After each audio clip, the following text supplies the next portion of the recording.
Moose, and I'm an addict. Hey, Moose. What's up, guys? Welcome to the Dank Recovery Podcast. Today I'm with Ashley, my beautiful bride. Hey. Say hi, Ashley. Hey, it's Ashley. Hey, Ashley. And today we've already met Kevin, but we're going to be talking to Kevin, learning more about Kevin's story.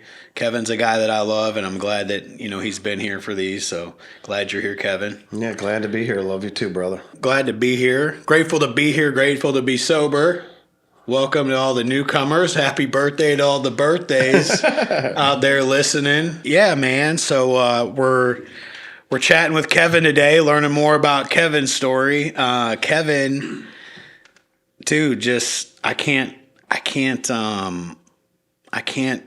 overstate the impact that you've had on my life. Like, it's just, I text you every year on my birthday, like, hey man, I just don't know where I would be without you, like genuinely, even though there's been times that we haven't talked much. And, that's just a part of my recovery, is just never forgetting where I came from and who was there and who spoke into me.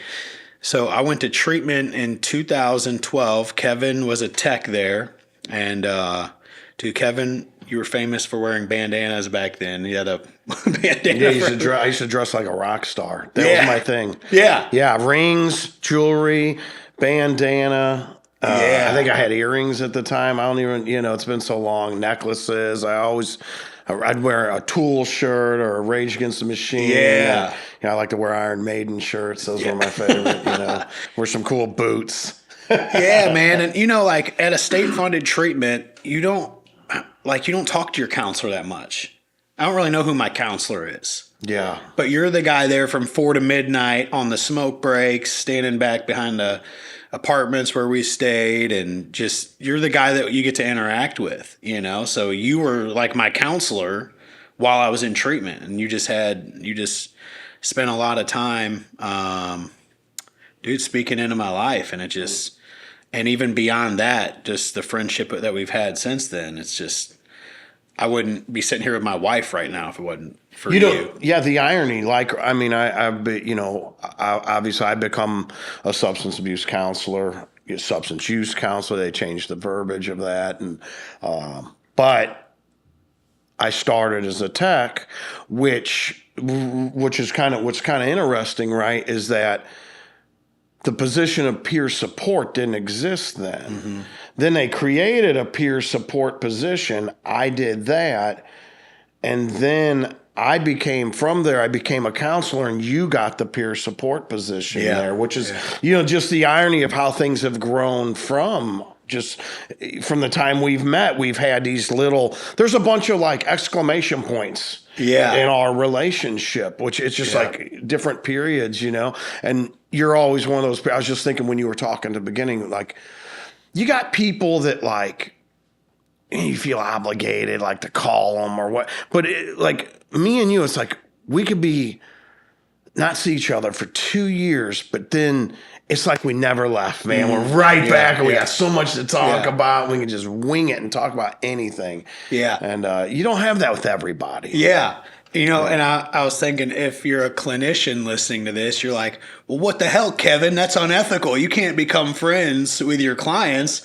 I went to work there. I became an employee. Yeah. That made it where I was allowed to have Kevin's phone number now, and now we're allowed to be friends. So yeah, and it's tough. It's weird when you're in AA, and I mean, because I'm a tech. I'm taking that whole tribe. There was a tribe. Yeah, there was you and then 5 other dudes living in that Oxford house.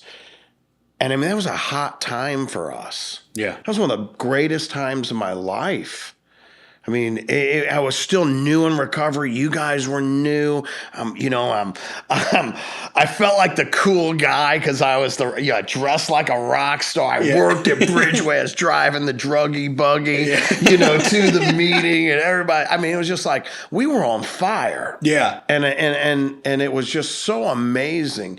It sucks that you can't you can't go any. Like, I couldn't hang out with you guys. Yeah. But I seen you at the meeting, and that was that was enough. Yeah. So, I can't remember the first day that I met you, but I definitely remember maybe the fourth or fifth day. So I show up to treatment, and this treatment center, they did not do detox meds. They had something called social detox. Yeah, Social put you in a detox. room. Yeah. Social detox is you've been here a couple days, it's time to sit in group. I'm dope sick. It's whatever. You are sitting in group now. Yeah. And Kevin it had 2 stages. Go to this room, and then that's enough. Yeah, yeah. So Kevin realized that I wasn't in as bad a shape as I probably should be in. Mm-hmm. I anticipated social detox, so I snuck in some Suboxone. I want you to tell your side of that. Well, stuff. I was really keen. My spidey senses were just on fire. I was in I'd started that job as a tech, and I was scared to death, didn't know what the hell I was doing. But by the time you came in, I'd been there. A year, maybe somewhere around there, and I owned the job. I knew the job inside and out. And I had a keen observation I could tell who had a phone, the guy he's not asking to call his girlfriend or what. I'm like, this guy's got a phone, man. Something's going on, Yeah. And I had a funny sneaking suspicion that you were using. Yeah. For sure. I think we had a suspicion that there were a couple people using in the community. We drug screened everybody, and you were one of those people. Right? Yeah. Yeah. So. Yeah. And I specifically remember I was walking through the hall, and you're like, hey, Tim, come in here. We need to drug test you. And I thought, right on, dumbass. I'm on Suboxone. There's no drug test for that. So I pee in the cup. I didn't think twice about it. And he's like, you're dirty for buprenorphine. And I was like, what? That wasn't supposed to happen. Yeah. He's like, so yeah. Then I had to make a business decision. Do I lie about it, or do I tell you the truth that I have it, Yeah. So. And I mean, it's funny too that we're even talking. We probably never really kind of talked about it like I never said this to you about it. But you knew me, and you know me. I did things by the book. Mm-hmm. I did not waver, but I did with you. Mm. You know what I mean? There was another guy that I did something similar with who's still sober today. Mm. It's like something said. You were like, man, I can't remember what you said. You remember what you said? You were like, you don't kick me out, man. I'm going to die out there if I go. I mean, you said something along those lines. I can't remember. But you did, you went into and people had done that before, but something said no, he's going to die if he leaves here. He's not going to make it. This is you need if you're going to let one go, this is the one you let go. Throw the test away. Yeah. We'll give you a couple more days. And we gave him a couple more days. That's the grace and of it God. Was gone. Yeah, that you just can't explain it. In hindsight, you can point back and say that was divine. Yeah. That was divine intervention there, Yeah. But at the time, you just, you make a decision. I go home at night. I'm like, man, I hope they don't find out I freaking did that. Dude, I know, man. Yeah. When I worked there, I took all the guys to see a play that I got approved. And then afterward, can we go to McDonald's? I'm like, oh, we're not supposed to. We're talking state-funded treatment. This isn't one of the super nice places where this isn't Passages. They're Malibu. like, no, you can't take the state-funded clients who are on probation and parole and supposed to be on lockdown to McDonald's. I'm like, don't tell anybody I took you to McDonald's. And they're like, well, we don't have any money. I said, it's on me. I'll buy it. Bought a McDonald's. They're scrambling the next day to stash the wrappers. And I'm like, don't do that. I don't want you to start off your sobriety by lying about me buying you McDonald's. I'll stand on it if I have to. But you know what I'm saying? You just haven't been there. You just want to, man, I know how it is. It sucks. Yeah. And, when the people who are governing your job aren't in recovery, but you've been there, you've been down in those places. There's something, I don't know, maybe, I felt like I knew my job well enough to make the right decision. In times where that line was, when in that gray area, I felt like I'd had enough experience to make the right decision. Sometimes I might have been wrong, but Yeah, well, it's worked out. But honestly, man, I relapsed probably a few more days after that in treatment. I still had a bag of tramadol that I stunk into the treatment center, and my roommate actually took it and threw it away. I came back from group like dope sick. This was actually my first day sober. I came back and I looked in my stash spot, and I'm like, and he's like, "Oh, you looking for your pills?" And I said, "Yeah." He's like, "I flushed them, dude. You're here to get sober." I thought, okay, training wheels are off. yeah, It's over. You know, so yeah. yeah. It's, I don't know. You meet the right people in there, and the right things sometimes happen. But it's a fight. It's a fight to stay sober in a treatment center, not just outside. You go in there, and you got half the population doesn't want to be there. Yep. You got 20 motives, and half of them aren't to go along with what the treatment center wants people to do. Yep, it's true, man. Yeah, and that guy himself is not sober still to this day. He never has been. Yeah, wow. It's like everything just kind of works out the way it's supposed to when you have the right motives. You know, I didn't think I would stay sober then.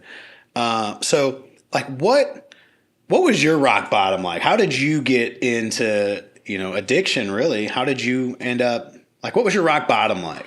Well, I was anti-drugs, and because my dad was an alcoholic, and I seen my brother going down the wrong path, so I became like anti all of that. But I would drink because I somehow justified drinking because it was legal. Even though I wasn't old enough to buy it, I still, you know what I mean? Like just the bullshit in my head. But so I was able to justify drinking. And so I didn't do any drugs until I was in my mid-20s, including marijuana. So, but I drank. The first time I drank, 2 beers in, it's like, I was a quiet kid, didn't talk a lot. I'm an introvert by nature. I mean, I'm kind of like an extrovert, but I've worked on becoming an extrovert. Like I've had to practice at that. I had to overcome the introvert. And even today, I mean, I can go isolate and just be the introverted me. But then, I wasn't so outgoing as maybe I am now. I couldn't talk in front of people. I was nervous around people, whatever. I was a quiet kid. I was a good kid, but I was a quiet kid. But, man, I took that drink, and 2 drinks in, I started talking. And any introverts know that you may not talk a lot as an introvert. An introvert may not talk a lot, but we think a lot. And I think a lot of crazy stuff. And once I got about 1-2 drinks in me, I started talking and it started coming out. And everybody was like, oh my God. Like I was just saying off the wall stuff. And they're like, dude, you are so funny. You are hilarious. I had opinions on everything. And I started saying all this stuff. And I became the life of a party.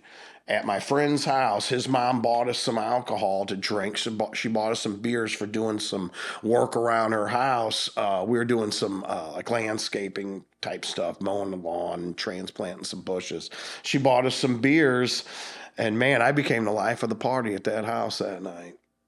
And from then on, I was like, I'm drinking. I'm a drinker. If there's alcohol, count me in. Yeah. So where did that take you? It took me a lot of places. I did a, it's not all bad. I had a lot of fun, had a lot of good times, a lot of fun times, but I also did a lot of stupid stuff. It's like I could go out, I could have a good time, have a bunch of drinks and have a great night. Or I could go out and I could just really embarrass whoever I was with, or I could do something. I would do things that I was just unpredictable, and I would do things that would, maybe make people not like me, whatever. I'd pick fights.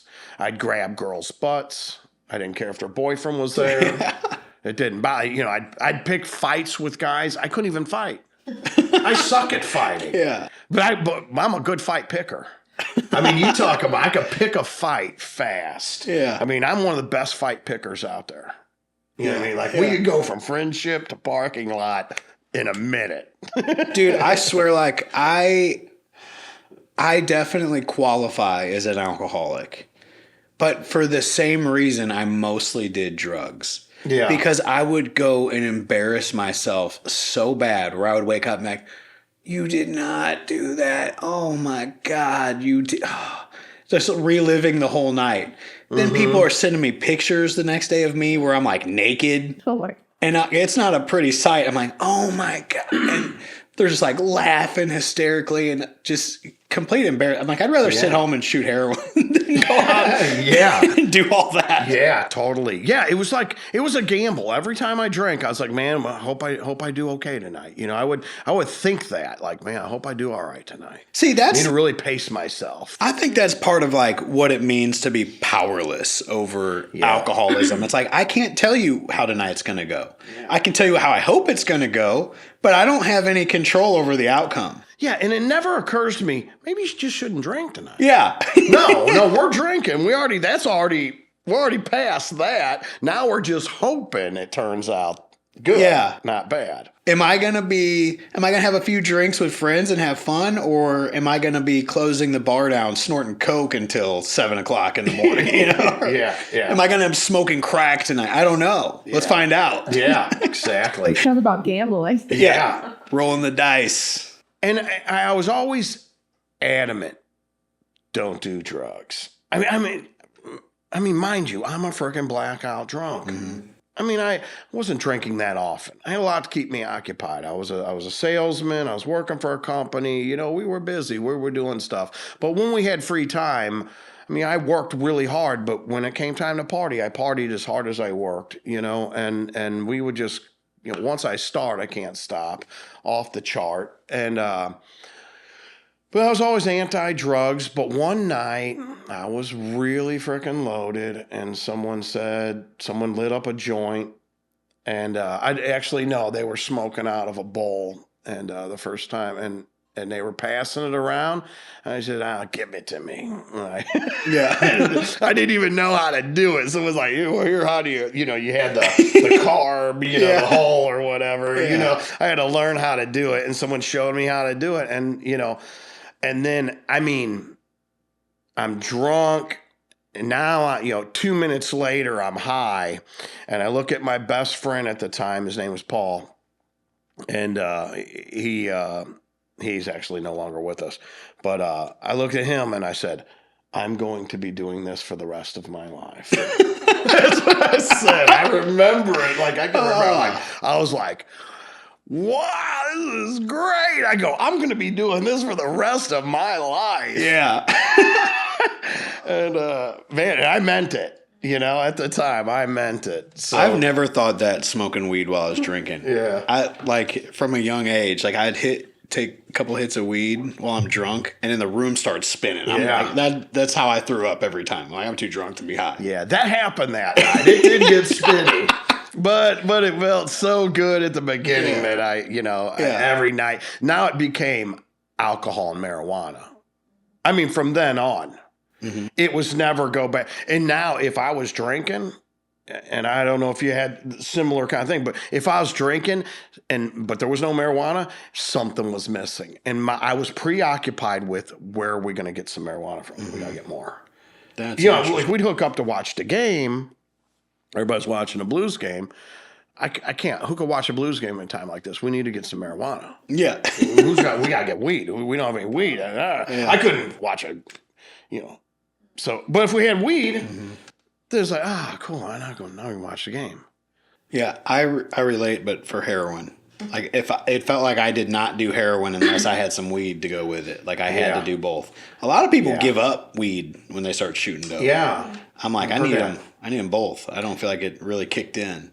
That was something, that was surprising to learn working at Bridgeway. You'd see people would come in, guys would come in. I say guys because I worked in the men's building, but men and women both, either building. But they come in and they do a UA and they'd have like, cocaine, or they'd have like heroin or opiates, whatever, but they wouldn't have marijuana. I always was like, that's weird. You don't smoke weed, but you do heroin. It's like, well, if I have $20, it's going all to heroin. Yeah. Like, oh, okay, I see. Yeah, I sold weed a lot. Now at the end of my addiction, you only bought weed from me if you had literally nowhere else to get it. You expected to get ripped off. I mostly sold to like high school kids that didn't have any other options. They called me Old Faithful. Like, we know he has some. Yeah. If nothing else, Tim has some, but we're going to get ripped off. Yeah. Yeah. But then so I could have a little bit on the side. Yeah. And if I didn't have any and I couldn't get any, I'd smoke anything. Yeah. I'd smoke anything that looked like weed. I mean, try to pretend, whatever, man. Smoke I'd do poison ivy. I would get some resin together, clean every pipe. It'd be like I'd be on the third round of cleaning the same pipe trying to get high. You ever empty out a bong and let all the soot dry out and then try to smoke that? No, I never did that. I never had a water bong. I never had my own kind of water bong. I always had other people's or whatever, but I know what you mean. Yeah, there was like a hardcore weed drought back in the day. Like no one could get anything. Yeah. Now this is like crazy for the kids listening to this because they got that don't happen today. They got vapes. Mm-hmm. You had to break the law to get weed back when I smoked it. Oh yeah, you had to be a criminal. Yeah. Nowadays, you know. Yeah, they have access. It's like in high school, like weed was around, but if you like Coke, if you heard Coke, it'd be like, oh, wait, Coke. Timmy's got Coke? That's kind of scary. I didn't want to even hang out with him anymore. That's not scary. Yeah. Nowadays, man, they got everything. I feel sorry for kids in the respect that wherever they go, it is available. That's scary. I mean, everything. People are making shit in their basement. Mm-hmm. And selling it. I mean, it's not the same either, man, because like there's kids now that'll just take a random pill and they're dead. Yeah, they're not even drug addicts. Yeah, that's right. That's happening all the time where it's like, man, I had the luxury to experiment with a bunch of random pills. Yeah. We just dump out my buddy's mom's pills and just start looking them up, seeing what's what. And yeah. You don't have to worry about dying from it. You got people doing K2. I mean, they're like having a seizure. And I mean, guys in prison. I work with people coming out of prison. That's kind of what I do now. So, I'm working with people coming out of prison. A lot of them come out addicted to K2. Mm. You heard of tianeptine? No. They sell it as like Neptune's Fix. They're these little bottles you can get at the gas station and you drink them and it gives you like an opiate kind of high. And apparently it's like super addicting. You get super dope sick, and insurance won't even cover you to go to treatment if that's your drug of choice because it's illegal. Yeah. Yeah. That's crazy. Yeah. Insurance won't insurance. How does it even cover like anything that's legal then? Yeah, I guess it's not. I guess I don't know. I really don't know. I think it's like sold as a supplement or something. But it would kind of be like weed. Like they won't. It's hard to get approved for residential treatment if your drug of choice is weed. They'll say that doesn't require because there's not any withdrawal. Someone I know was coming off of kratom and went to the hospital and reported withdrawal symptoms at the level of like heroin withdrawal. From kratom. Like really like spending like $60 a day on it. Like buying a whole bottle of these things and eating the whole bottle every day. And coming off it. But the hospital they didn't have a drug screen that it would show up on. And two, they never really heard of it. And based on those two things, they wouldn't give them any comfort meds. Wow. I had to stay in a hospital for a week with no comfort meds coming off of. I think they gave them one Xanax to help a little bit at first once.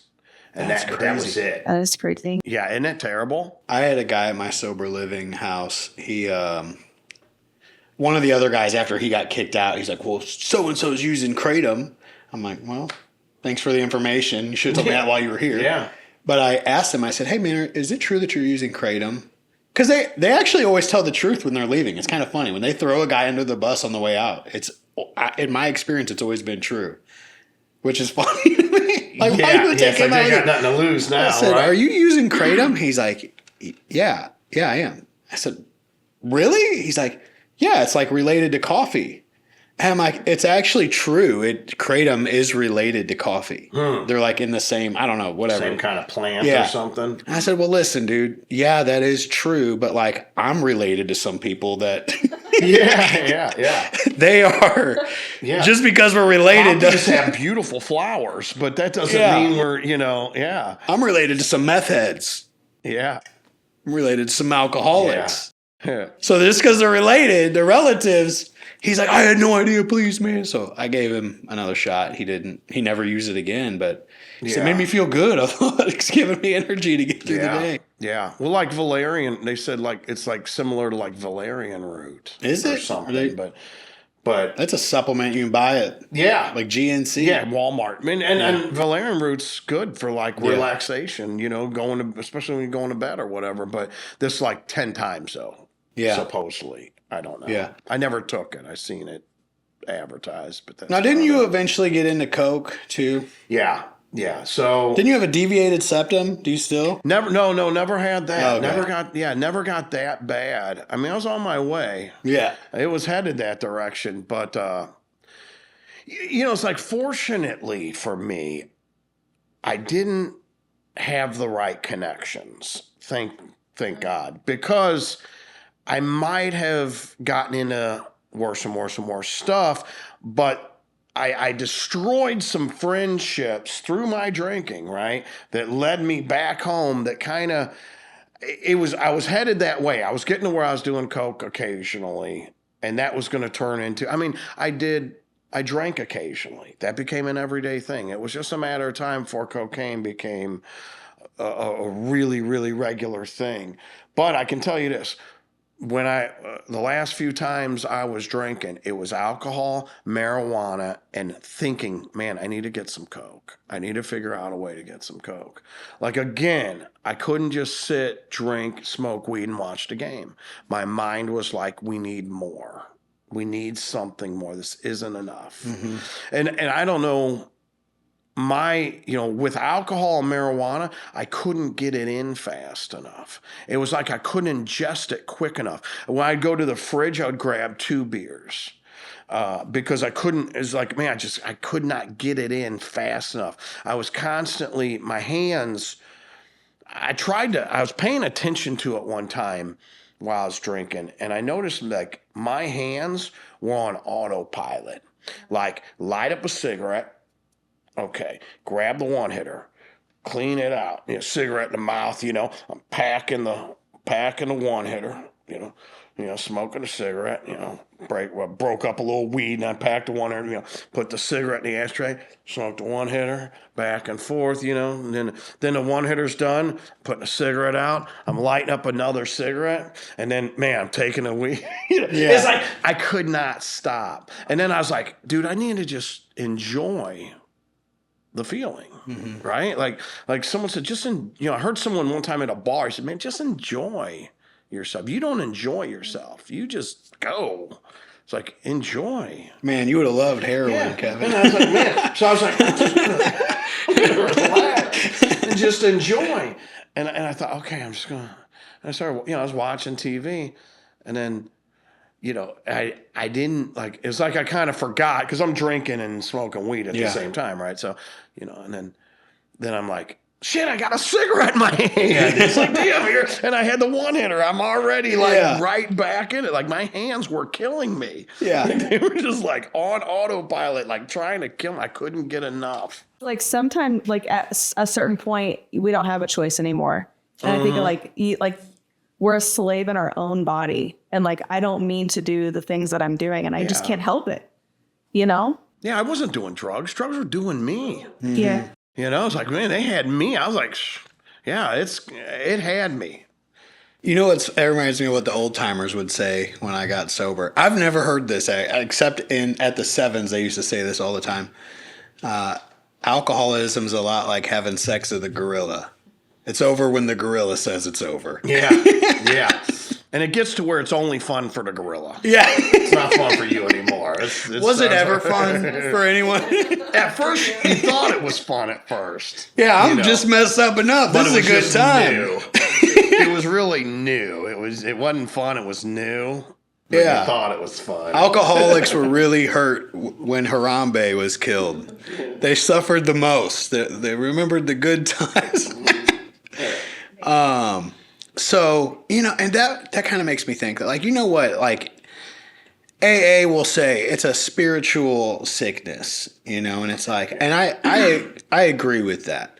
Now, Yeah, me too. But like in your own perception, in your own like understanding, like what were you trying to kill inside of you, where it was like you could just never get in? Like what was in there that you were just?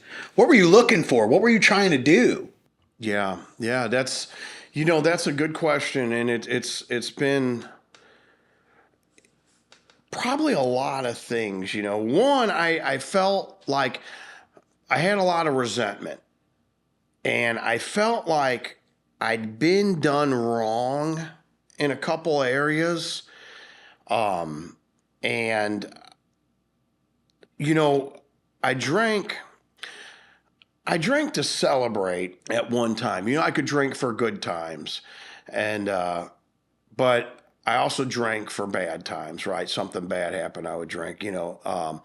But it was like if something good was happening, we hit a goal at work, I could take it or leave it. We could go out. We could do something different. We go out to eat or something like that, right? Or we could celebrate in a different way. We didn't have to drink. And it was like that for a long time, but every single time something bad happened in my life, I turned to drugs and alcohol. Every time. Someone died, got in a fight with somebody, girlfriend left me, lost a job. My solution was drink. I didn't do that a ton throughout my 20s. I really chased after things, though. I did a lot of chasing. I think the chase might have a lot to do with it. That I was chasing a high, but it wasn't an alcohol high. It was, success and failing at that and failing at a business. I spent a lot of time trying to do a door-to-door sales business, which was really like a multi-level, an MLM kind of thing, which those never work out. And I spent years on that, right? I felt really wrong by doing that. I felt like I got hoodwinked. I got talked into this thing, and I was young, I was impressionable, I was naive, and I bought in to some dumb ideas. And I had a girl that I met who seemed like she loved me. And then I had to leave a situation and she didn't come with me. And those two things, I felt like, I'd gotten to this point where, f it, I said, and I just said, screw it. And I said, I'm going to drink. And I just started drinking. And I just became someone who's like, the world sucks. I don't care anymore. And for a while, and that went on for a few years where I just didn't care anymore. I was going to do whatever I wanted to do. And it was alcohol, marijuana, and then cocaine. And I would pop pills. I wasn't popping like Vicodins and Percocets. I wasn't there yet. I was close. I had them offered to me a couple times at different jobs, and I didn't buy them. I had people offer them to me, but I didn't buy them. But I wasn't far away from probably buying one. But I would pop sleeping pills, over-the-counter Tylenol PMs, and things like that, like goofy shit. I would steal my mom's Xanax. I was stealing her Xanax, drinking, and just not caring. But I think it was, resentment drove me to drink, self-pity, self-centeredness, all this stuff. Oh, poor me. I can look back though, and the same thing. It's funny. Like now I can look back like that multi-level marketing company. I sold artwork in 40 states. I've been all over the country. I've been everywhere. I've been out of the country 3 times because of that job. I went to Canada. I went to Jamaica. I went to the Bahamas. I've been to Mexico. I've been out of the country a bunch of times. But I met some of the coolest people in the world through working at that kind of thing. But I wasn't able to see those cool things. I ran a business for a while. It failed, but I got so much out of that. I got over that girl, that heartbreak. I got over that. It made me stronger. It made me better. But I couldn't see that. I couldn't see that at the time. Yeah. I felt like someone owed me something. Yeah. And I wasn't getting it, so I was drinking. Right. That makes sense. Yeah. I think about that a lot too. It's like what was I trying to kill? There's something in me that I'm just like, that I hate. But then there's another part of me that's like, I'm searching for something. I've come further. I've learned more, right? Like, it's a long story how I got there, and I'd love to tell them, and we'll talk more, but like, you work the steps, but I kind of come across like this, like you work the steps with a sponsor. They guide you. You work it at it's a schedule. It's like a scheduled pace, however you do it. I don't know. NA people, some of them, they work it a long time, couple of years maybe, or years, right? Or never in NA. Or however they do it. And then you got other people in AA, you work them over 2 weeks. You're working all of them, right? But however you do it, you do it. We do it at a pace. And, it's kind of scheduled and rudimentary, and then you're done. And then you work them with other people. You do the same pace probably that your sponsor did or whatever you think works, and you do it that way. But there's a different thing that happens.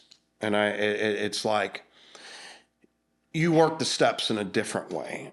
And that is you rely on it. The step becomes what gets you through the next thing you're going through. And it might be that first step. You do that. I've surrendered many times in recovery.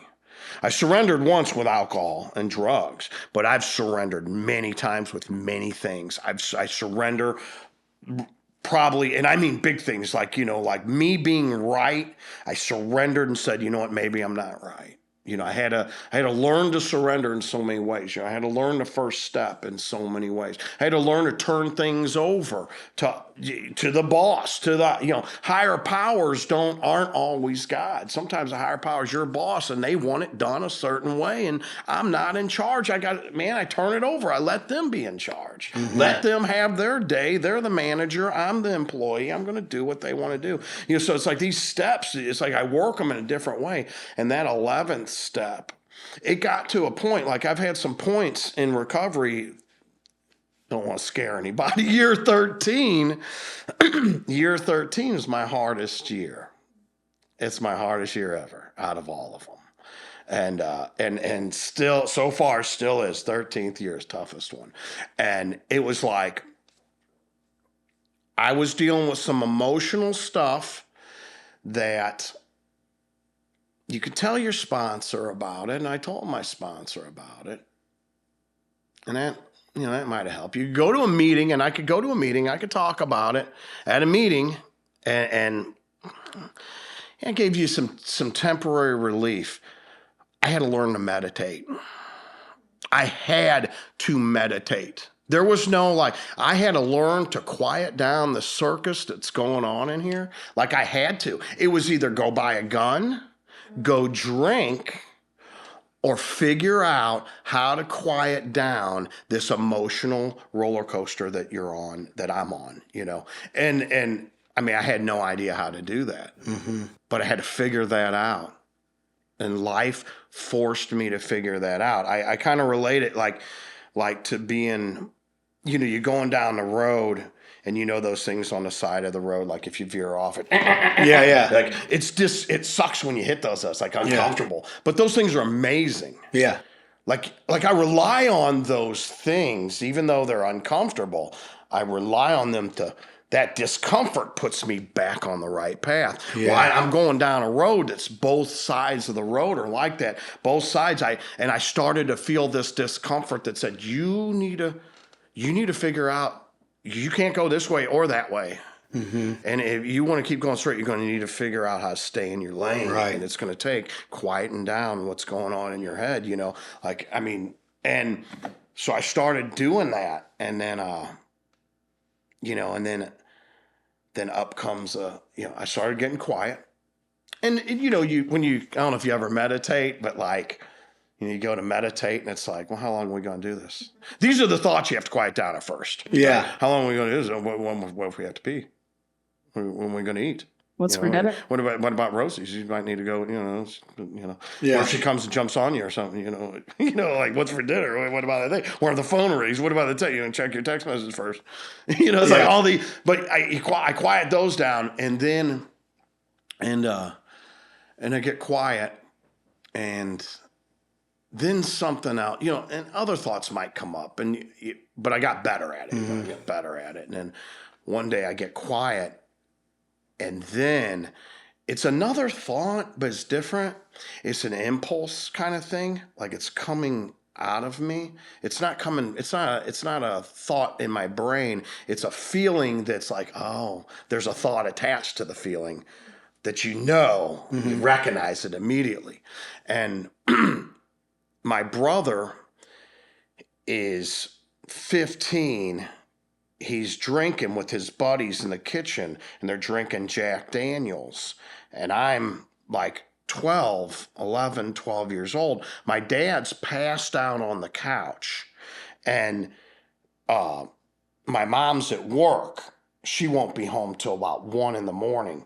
And I'm in my room. I'm an introvert and I'm in my room. And I hear some arguing going on in the kitchen. They're drinking hard liquor in there and they're young, full of piss and vinegar. And I'm like, what's going on? I hear some yelling and some screaming. And then all of a sudden I hear a door open and close, like the screen door. They're outside. And I think it was a metal door, like it shut it. It'd make a sound. So I know they're outside. And I come out and my dad's still passed out. Like there's no waking him up. And I look out the door and this guy is beating the living shit out of my brother. Like he's banging his head on the ground. Like my brother's getting his freaking ass handed to him. And they're drunk as hell. And I go in the living room and I try to wake my dad up. Wake up, Dad, And there's no waking him up. He's passed out, alcoholic passed out, right? And I go to pick up the phone and the dude who's beating my brother up, his girlfriend, sees me picking the phone up and she comes running in. She goes, put that effing phone down, Kevin. And I'm like, I hang the phone up. I'm so scared.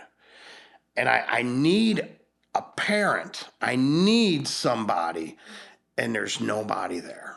There's nowhere to turn. And I'm helpless, And I grow, and man, this is that feeling pops up in a meditation I had. And I realized like I don't trust people. They're gonna let me down. When I need someone, they're not gonna frickin' be there. This is a BS. This is some crap that I really believe. At 13 years sober, I believe people are going to fail me. And man, I have a hard time trusting anybody.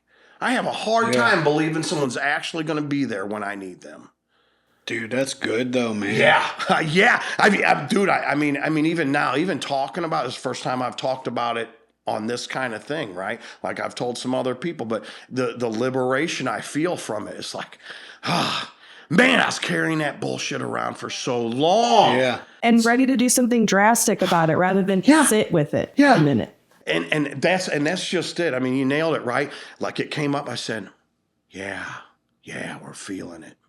We're going to feel it. So I went through that and I said, yeah, it's fear, frightened, abandonment. Yeah, you can. And I said, abandonment. And I was taught this. You can stay as long as you want abandonment. You can stay. I'm okay with you. I'm okay with you. And I felt it, I'm like, I felt that feeling and it dissipated. It went away. I mean, on a level, just now it went away more. Like I've got, this is the deepest I've gotten with it, but it went away more. And I noticed I felt lighter afterwards.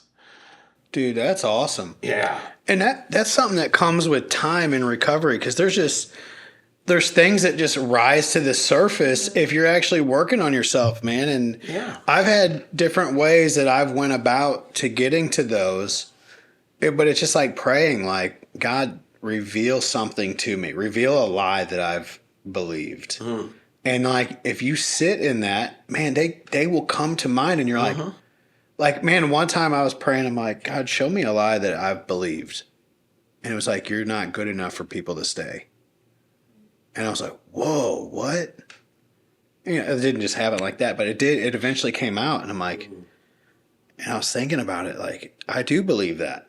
It seems like everyone else is friends for life, and it just seems like so easy for me to become disconnected to friends. Yeah. And I'm like, I was over 10 years sober, having this thought that I just carry this around, and then dealing with that I felt God put it on my heart that not everyone's meant to go where I'm taking you. And then I felt like a comfort. They can leave.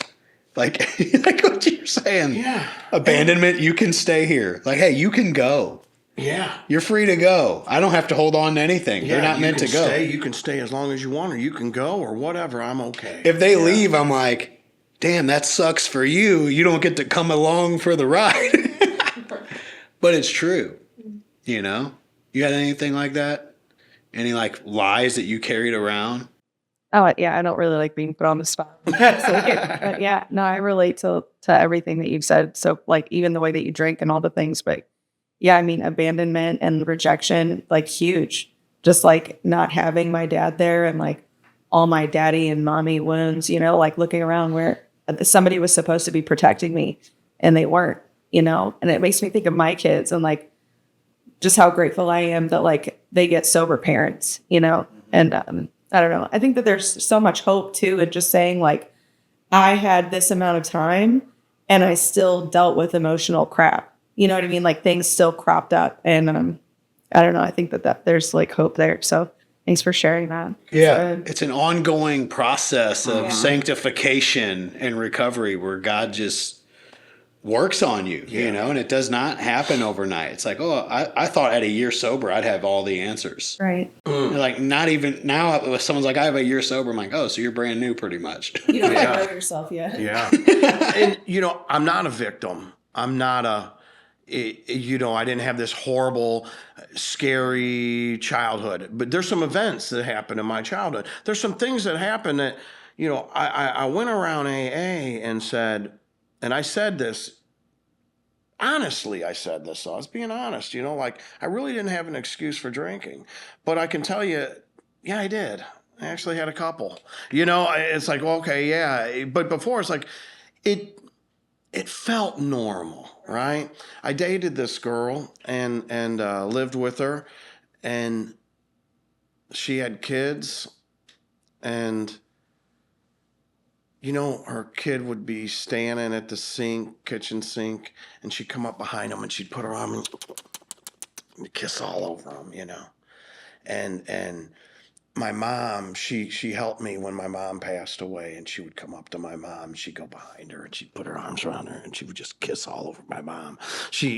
My mom, she had two sons, and she was getting old, and she needed to live with us. And I took her. I said, "You're coming with us, Mom." But her fingernails were all dirty and they were brown, and her hair hadn't been done in years. And she had two boys who didn't know. And this woman that I dated, and she loved my mom, and she did her nails and did her hair. And she would just come up behind me, and she'd give me a big kiss and hug on me. And I didn't get that growing up. You know what I mean? And I thought that was weird or whatever, but it's like, no, that's what normal That's normal stuff. That's not out of the ordinary stuff. Yeah. That's what normal stuff. I didn't get that growing up.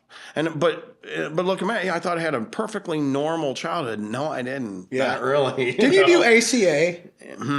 So I went to some ACA, yeah, and Adult Children of Alcoholics. yeah, ACA, and that's the literature. Have you ever checked out the Oh literature? yeah. It's phenomenal. Like about reparenting your inner child. Oh my, yeah. That's I got a lot of the information for dealing with those kinds of things. Like like I said, I felt like the 11th step, like you're going to do this. You're going to figure it out, or something's going to happen. But it's like there's no more going forward. Busy in AA. I did that for a while. AA La La Land. I think I was telling you about the other day. AA La La Land. Busy. Every friend AA. Every event AA. Everything I do AA. AA meeting. AA thing. AA here. This that. It's all AA. And it was great. Don't get me wrong. I'm grateful. That's not the purpose of AA. No. It just isn't. It's a good hiding spot. It's a good place. Yeah, it's a lot of good stuff that happens in there, man. It does. But eventually, I came to that like, okay, that's enough. Yeah. Now you got to figure out how to live in the real world with real people who don't give you benefits of the doubt because you're an alcoholic. Yeah. I struggle with that because I've met people that are like, they go to 3 meetings a day with like almost 30 years sober. And I'm like, you know what? It might be the best they can do. Good for you. I don't want that. Yeah. I don't. Even the book says the best place to demonstrate the principles is in your daily life. Mm-hmm. Not anyone can show up and look spiritual for an hour. Yeah. That's right. So AA La La Land. Yeah. I think, man, it's such a good faith. But like you'll develop a point where you have no other identity except for, and I get people that are commenting all the time on memes like, you're addicted to AA now, and you're a drug of choice. I'm like, hey, it's awful. They make us, believe in God, say prayers, and help people. It's terrible. It's a cult. Yeah. I was sponsoring a guy, and he said his parents told him it was a cult. He called me up. He goes, my parents said it's a cult. And I'm like, it is. It's awful. We want you to have a higher power. We want you to say prayers, and we want you to help set up events, and don't drink. It's terrible, isn't it? Yeah. It's funny. You're talking about the multi-level marketing. I'm like, and here you are in AA doing it all over again. Yeah. Getting duped into another one. Yeah. Yeah. When I asked my first sponsor if he'd sponsor me, he gave me a bunch of directions. And he said to just be rigorously honest. And I said, all right, well, I just want to let you know, I think this is a cult. And you guys are trying to brainwash me. And you said this immediately as he said rigorously honest. Yeah. I said, I think this is a cult and you guys are trying to brainwash me. And he said, well, what's so good about your way of thinking that you don't need a good brainwashing? And he was joking, but I'm like, damn, he's got a point. All I think about is getting high all day. And I'm worried someone's going to do something different, Yeah. He's like, and cults want your money. Like, you can leave here whenever you want. You're not, we're helping you to stay sober. Yeah. Yeah, exactly. Yeah. But I really like a lot of the stuff in ACA. I heard someone in ACA who is also an AA person. They said, in AA, we say, my parents did the best they could with what they had. In ACA, we add, but a lot of it was, for a lot of it, they'd be guilty in a court of law. You go to jail for that's ACA, yeah, and that's like, I'm not mad at them, but they f***ed up. They did some things wrong. And it's like, I'm not trying to take them to court or beat them up over it. Yeah, but we're going to acknowledge that there's some reasons why I am the way I am today, and we need to know why. And it's because of the things they might have done. And maybe it's because their parents did, and their parents did, right? Yeah, they said in their I'm not blaming, just really realize. I heard an ACA speaker say alcoholism can survive in a family for generations without anyone taking a drink. Yeah. And I'm like, man, that kind of got my attention because I'm like, I don't want my kids to grow up in a sober alcoholic home. Yeah. Like what was messed up that needs to be addressed now that I might have grown up thinking this is okay behavior, but it's not, you know? Yeah. And I'm just constantly thinking about, I don't want that to be. Yeah. I think ACA is a great program. It's not as widespread yet. It's gaining momentum. I listened to an ACA speaker on YouTube. There's a couple good speakers, but one of them, they will yell. Have you been to like ACA meetings at all? I've been to a couple. Sometimes they'll yell. There's some common sayings they'll say. I'm trying to think of one of the sayings. They may yell. They should have known better. That's an ACA saying. They should have known better. It's a fallacy we carry around with us, right? And you could probably relate as an alcoholic, addict, whatever, right? But you behave in a certain way because someone was doing something a certain way and they should have known better. But it's bullshit. They're not mind readers. But I expect people to mind read. Do they add that in at the meeting? They'll talk about like how they're upset about something and that they should have known better. They know they shouldn't have.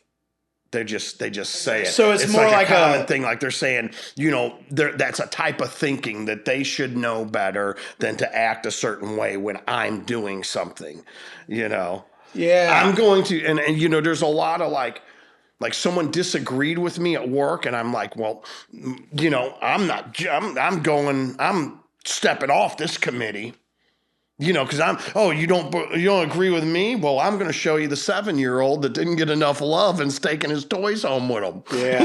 It's like, oh man, here I am. It's like in hindsight, I'm like, man, there I am. There's a 7-year-old. Yeah. You got like different personalities. You got the little kid, you got the 5-year-old, you got the angry teenager, all butthurt about all these different, never getting my way, whatever it may be. These are ACA. These are ACA like archetypes. That yeah. I'm definitely responsible for all of them. I can play any one of those roles anytime. Yeah. Yeah. I mean, there's great literature in ACA too. I love it, what I've read. I mean, it's almost like AA's got the big book. And there's other books, but people are like, it's the big book. That's ACA. They got so many books. It might be a little overkill at first. It's like, man, you got 7 different books, and they're all very full of information. What I think I've picked up in recovery, at least, has been a lot of concepts. So it's like you learn how to deal. Like I learned surrendering to the alcohol opened the door to assistance, right? Surrendering, okay, obviously I can't do this. It opens my mind to what are the solutions for solving this, right? But that concept works with any problem I have, but it took alcohol for me to learn that concept. Right. So I'm thinking, there's a lot of concepts that I've learned in AA. Yeah. The biggest one for me is someone else has already done this, and they're willing to show me if I'm willing to listen. Love it. And it's like, it applies for everything. Who's already been here? Hey, man, you've done this. Yeah, I have. What's up? Dank Recovery memes. I mean, that's why they relate, because someone's already been there, man. Yeah. Someone did. Yeah. What was it you said earlier? What was the one you said earlier? The one you're like, man, I wonder if anyone's ever done this. You're laying in your bed at the treatment center. Yeah. Someone's done this. Yeah, someone's done this. And someone had, right? Yeah. And it's funny. I had a guy reach out to me from Australia, and he said, listen, man, I have no desire to do AA, but will you be my mentor? And I said, dude, this is my mentorship. This is the process. It's that or nothing. Yeah. And he's like, all right, I'll do it. And he's been sober for like 5 years now. We did Zoom meetings between here and Australia. We use the word sponsor, but I like the word mentor better. I do too. Mentor, sponsor sounds like, oh, it's a recovery program. But man, I got mentors for all sorts of things. And not just, I'm not worried about picking up a drink today. It's not in my world today. Yeah. You know what I mean? I'm not going, if I go to a meeting, it's not because I'm afraid I was going to drink today. Yeah. It just ain't. It's not where I'm at. I mean, if that happened, I would go to a meeting, but that's not That's not why I go to meetings today. Yeah. Well, I think it's a really good concept, a really good way to kind of, surrender, let go, let God. You hear all these different things. Kevin, listen. I want to keep this conversation going.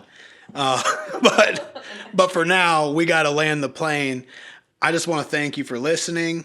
Like I've said before, whether you're brand new into recovery or you've been sober a while, just keep listening. We're going to come back next time with more about Kevin and his story and the recovery side of it. But that's it for this week.